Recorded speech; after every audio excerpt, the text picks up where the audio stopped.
एक बार भगवान बुद्ध अपने शिष्यों के साथ कहीं जा रहे थे। रास्ते में एक सूअर का बच्चा दौड़ते हुए इस किनारे से उस किनारे होता है। जैसे कोई आदमी चलता रहता है, बिल्ली रास्ता काट देता है, वैसे ही भगवान बुद्ध अपने भिक्षुओं के साथ जा रहे थे तो सूअर का छोटा सा बच्चा इस किनारे से उस किनारे बुद्ध के आगे से दौड़ता है। भगवान बुद्ध उस छोटा सा बच्चा को देखकर थोड़ा से ठिठक जाते हैं और रुक जाते हैं। थोड़ी देर गंभीर होकर आंखें बंद करते हैं। उसके बाद हल्की सी मुस्कान, थोड़ी सी मुस्कुराते हैं, फिर आगे की यात्रा आरंभ करते हैं। उनके शिष्यों ने पूछा, आनंद ने पूछा कि भंते, आप इस बच्चे को देखकर क्यों ठिठक गए और थोड़ी देर आंखें बंद कर लिए, उसके बाद मुस्कुराए, फिर चलने लगे। क्या बात है? बुद्ध ने कहा, ये सूअर का बच्चा पहले कई जन्म पहले मुर्गी का बच्चा था। ये संत की कुटी थी, उधर जाता है। संत अपने कुटी में रहते, ध्यान साधना करते, सत्संग करते, तो ये मुर्गी का बच्चा देखता संत को ध्यान करते, सत्संग करते, तो इनके अंदर भी वैराग्य जगा। ये भी देखकर मन ही मन सोचने लगता कि कितना निर्मल जीवन है, कितना स्वच्छंद जीवन है। ध्यान साधना में महात्मा अपने जीवन को व्यतीत करते हैं। हम पेट भरने के लिए इधर उधर भागते रहते हैं। कहीं दाना मिला, कहीं मिला नहीं। तो जब जब संत को देखते, उसके मन में एकदम वैराग्य जगता। जब वो मुर्गी का शरीर छूट गया बड़ा होने के बाद, तो एक राजा के घर में राजकुमारी के रूप में जन्म लेती है।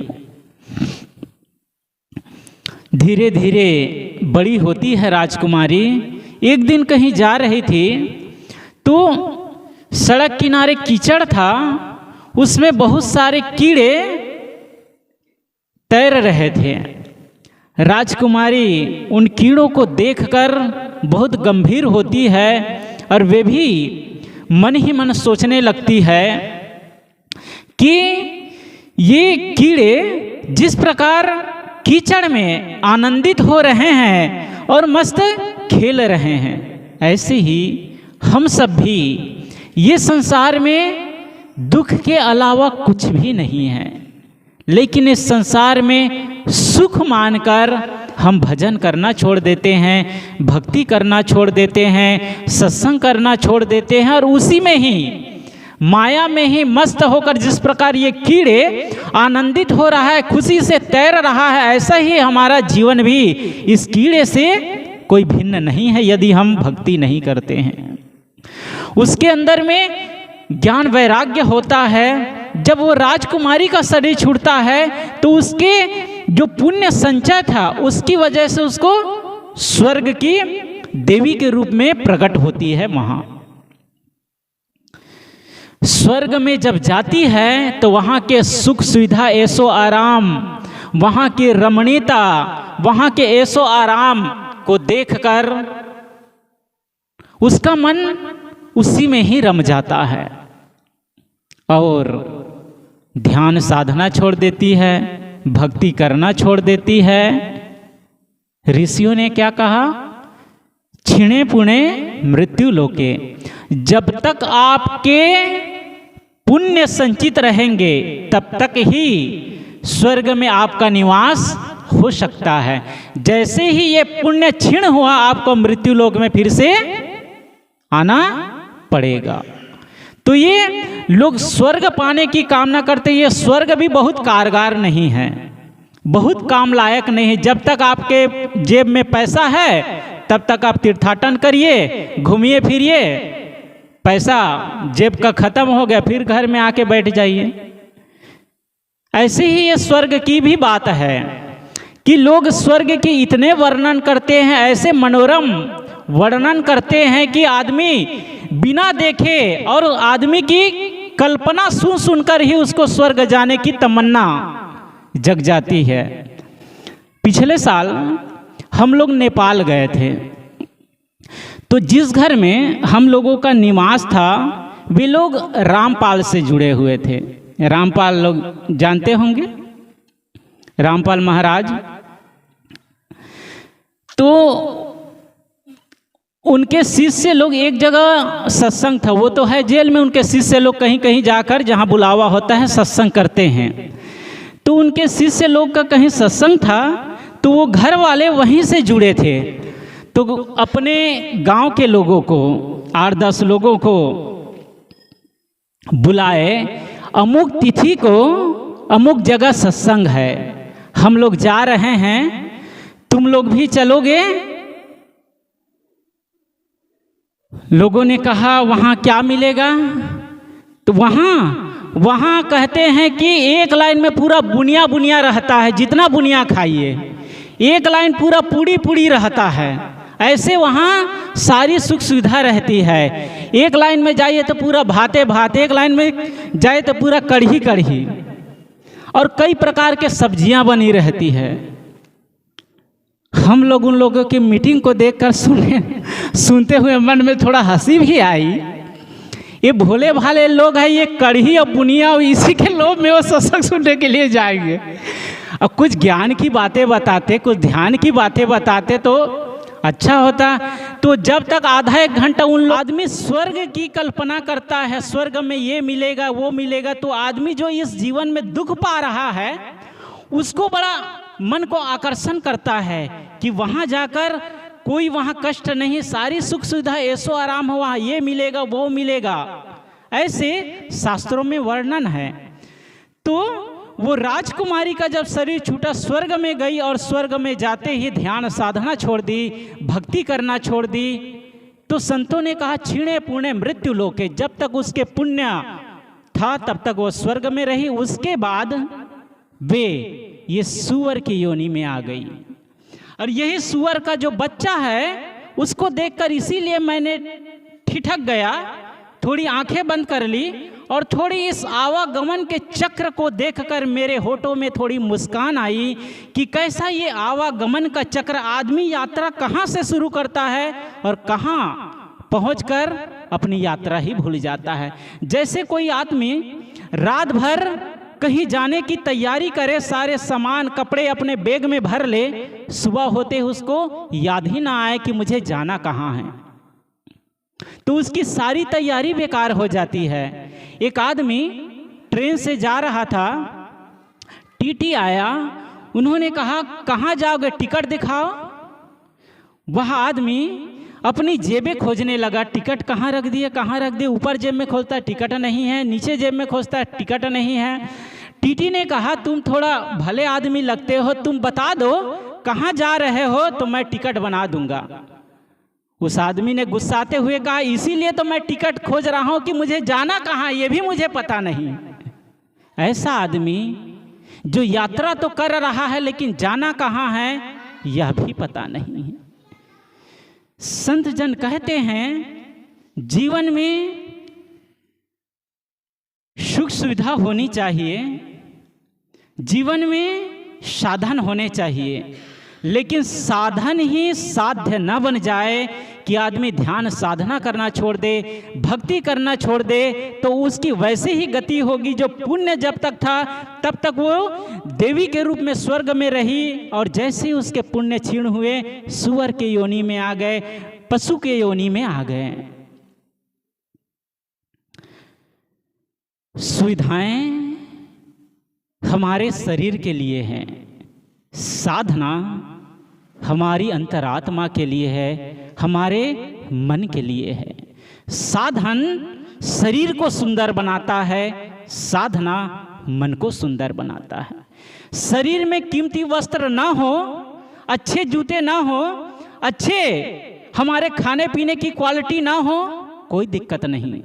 महावीर के शरीर में एक भी कपड़े नहीं हैं, वे निर्वस्त्र है, लेकिन उसके जीवन देखिए कितना अनूठा है, कितना अनोखा है कि 2500 वर्ष हो गए, 2500 वर्ष होने जा रहा है, आज भी श्रद्धा से भक्ति से उनके चरणों में सिर झुक जाता है और उनके द्वारा दिखाए गए मार्ग पर आज लाखों करोड़ों लोग चलकर निर्वाण को प्राप्त हो रहे हैं, कैवल्य को प्राप्त हो रहे हैं। उनके शरीर में कीमती वस्त्र नहीं, कोई वस्त्र ही नहीं है। तो ये साधन वैसे ही है जैसे कोई आदमी रात में सो जाए अपने बिस्तर पर। अब 7-8 घंटे वह बेड विश्राम करने के लिए था, उसके बाद अब भोर हो गई, सुबह हो गई, अब उठा जाए और कुछ काम किया जाए तो नहीं, वह व्यक्ति उसी में ही सोया रहता है 24 घंटे। तो ये स्वस्थ व्यक्ति की लक्षण नहीं है, ये 24 घंटे तो कोई बीमार व्यक्ति ही पड़ा रहता है। ऐसे ही आदमी के जीवन में साधन की बहुत जरूरी है। गाड़ी की जरूरत तब तक है जब तक मंजिल तक नहीं पहुंच जाए, और मंजिल तक पहुंचते ही उस गाड़ी से उतर दिया जाता है और अपना काम किया जाता है। कोई व्यक्ति गाड़ी में ही बैठकर परिक्रमा करते रहे, एक नगर से दूसरे नगर, दूसरे से तीसरे नगर, तो वो कहीं पहुंचेगा नहीं। जीवन का विद्यार्थी के उद्देश्य क्या होता है? साल भर पढ़ाई करता है, उसका उद्देश्य होता है कि इस कक्षा में पास करके आगे की क्लास में जाए। किसान का उद्देश्य होता है कि मैं 4 महीने 6 महीने मेहनत करता हूँ, उसके बदौलत मुझे अन्न मिल जाए। लेकिन किसान को मुट्ठी भर दाना भी नहीं मिलता है, सारी मेहनत बेकार हो जाती है। उस विद्यार्थी मेहनत तो करता है, साल भर पढ़ाई करता है, लेकिन हर साल उसी कक्षा में फेल होता है, तो उसकी पढ़ाई का कोई महत्व तो नहीं हुआ। ऐसे ही जिसके पास कुछ भी नहीं है, वे लोग समय निकाल करके सत्संग नहीं जा पाते हैं, 1 घंटा आधा घंटा ध्यान नहीं कर पाते हैं, उसको क्षमा किया जा सकता है कि उसके पास अभी खाने के लिए भी दाने नहीं हैं, शरीर में पहनने के लिए भी कपड़े नहीं हैं, रहने के लिए भी छप्पर नहीं है। ये व्यक्ति यदि अपने जीवन के समय निकाल करके आधा घंटा 1 घंटा के लिए कहीं सत्संग में नहीं जाता है, ध्यान नहीं कर पाता है, भक्ति नहीं कर पाता है, वे क्षमा किया जा सकता है। लेकिन जिसके पास बहुत सारा है, जो 10 दिन न भी कमाए, बैठे बैठे खाए, तो भी उसके जीवन में उनकी आवश्यकताओं में कोई भी दिक्कत नहीं, कोई भी फर्क नहीं पड़ता, ऐसा व्यक्ति भी यदि आधा घंटा ध्यान नहीं करता है, भक्ति नहीं करता है, सेवा नहीं करता है, तो उन्होंने अपने जीवन का सही ढंग से उपयोग नहीं किया। वे केवल आसार को ही पकड़े, सार को छोड़ दिए। वे केवल यो ध्रुवाणी परित्यज्य है ध्रुवाणी परिसेवते ध्रुवाणी तस्य नश्यन्ति च ध्रुवम नष्टेयम तत्।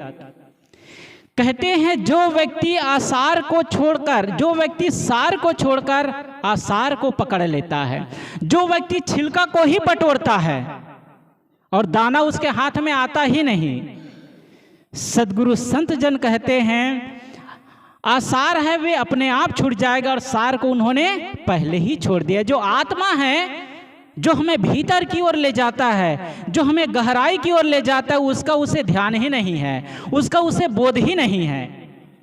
और आसार चीजें जो थोड़ी ही देर बाद छूट जाने वाली, उसी को वो पकड़ता जाता है, तो वो आसार भी एक दिन छूट जाएगा।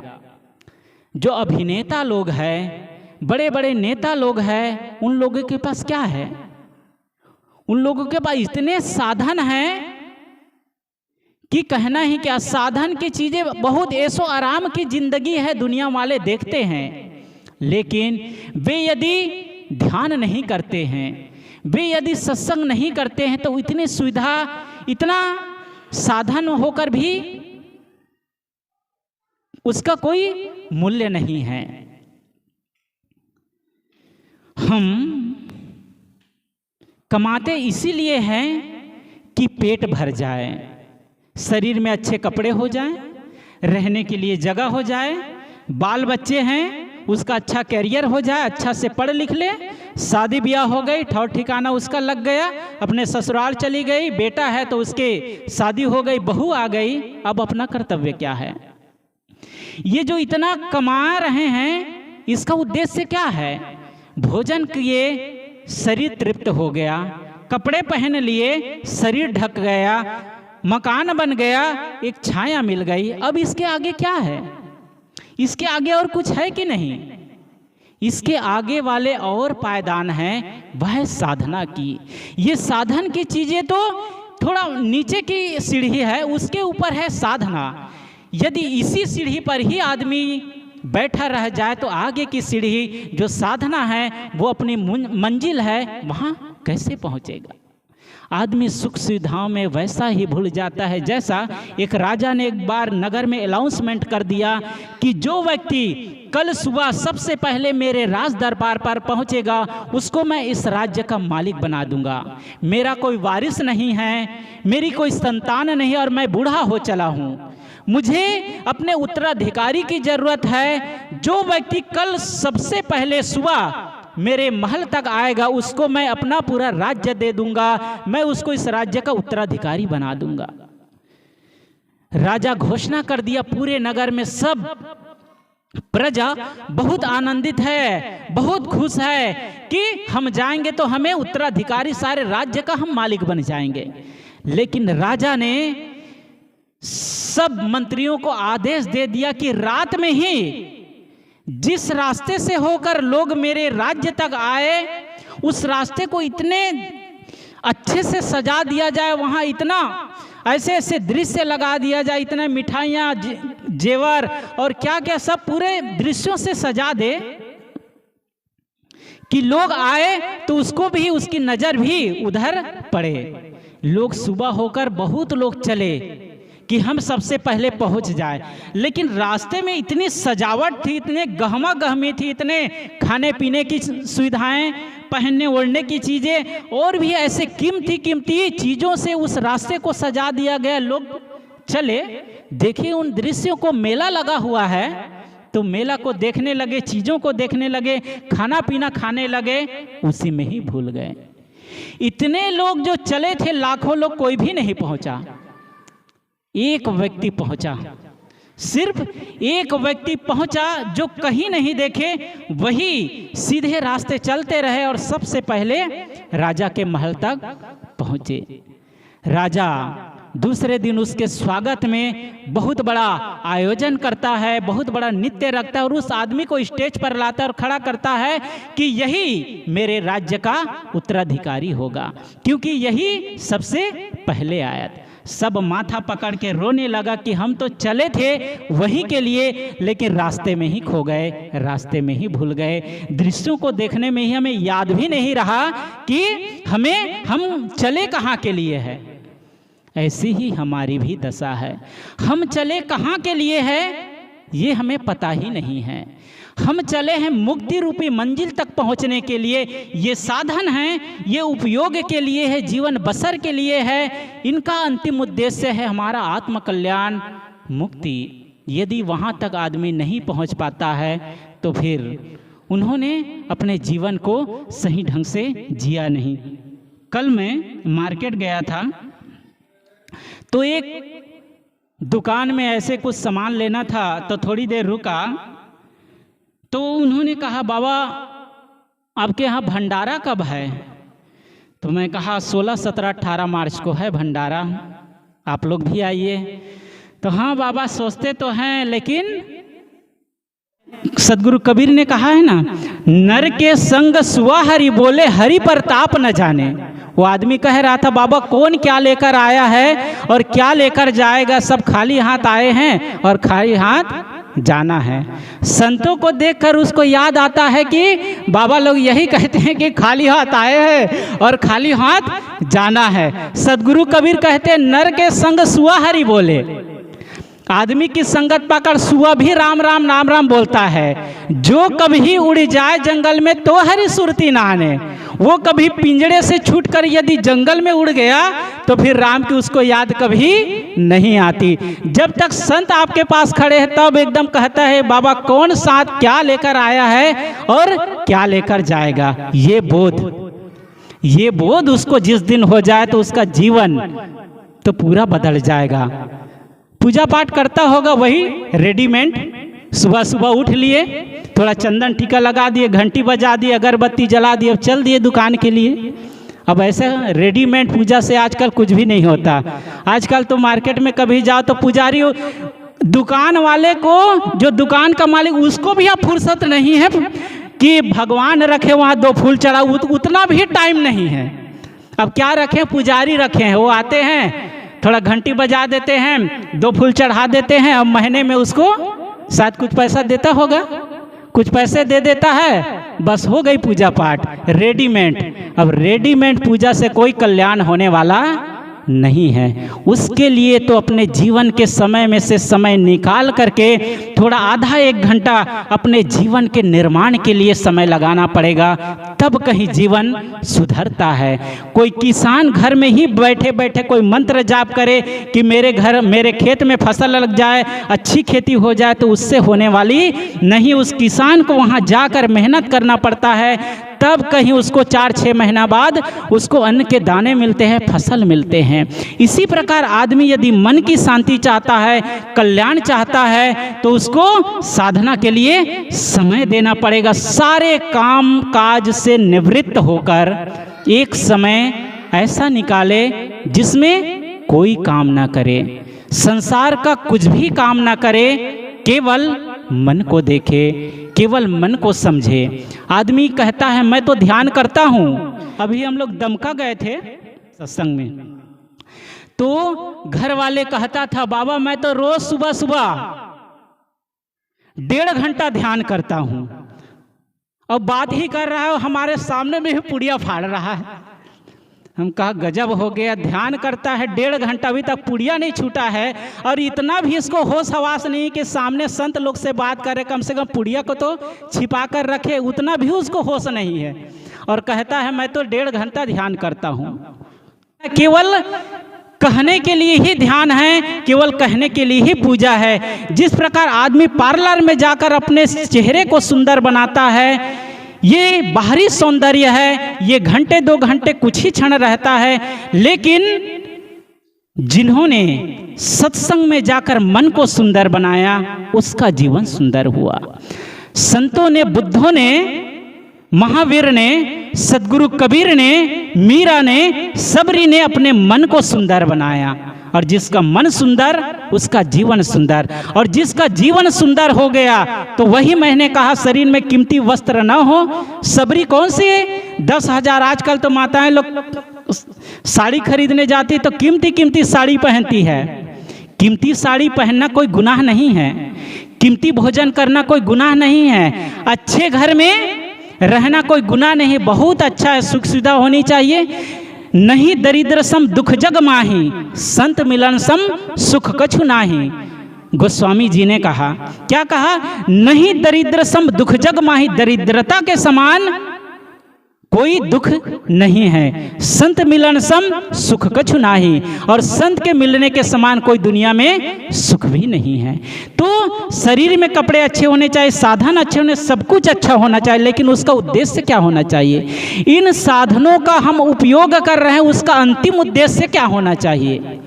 अंतिम उद्देश्य होना चाहिए आत्म कल्याण। कि वो मुर्गी का बच्चा संत को देखकर मन मन सोचती कि इसका संत का जीवन कितना निर्मल है, कितना पवित्र है, कि ये अपने जीवन के समय में से समय निकाल करके ध्यान करते हैं, साधना करते हैं। हम ये मुर्गी का योनि, ये पशु पक्षी का जोनी कितना दुख से भरा हुआ है, दिन भर चारे के लिए इधर उधर घूमते रहते, वो भी पेट भर भोजन नहीं मिलता है। इन संतों का जीवन कितना अच्छा है।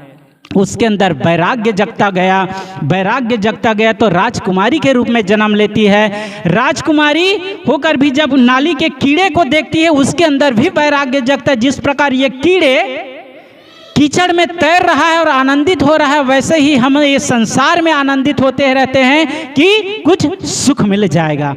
उसके अंदर भी वैराग्य जगती है, भक्ति जगता है, तो स्वर्ग में जाती है और स्वर्ग के ऐशो आराम को पाकर, वहाँ की रमणीयता को देखकर, वहाँ की सुख सुविधाओं को देखकर भक्ति करना छोड़ देती है, साधना करना छोड़ देती है, तो उसी सुअर की योनि में आ जाती है। हम सब भी जो हमें जीवन में मिला है कम नहीं है, बहुत कुछ है। अब इन साधनों का उपयोग करके जो मेन कार्य है आत्म शांति का, आत्म कल्याण का काम, इसके लिए थोड़ा मेहनत करना पड़ेगा, थोड़ा समय देना पड़ेगा, तब हमारा ये जीवन सफल होगा, सार्थक होगा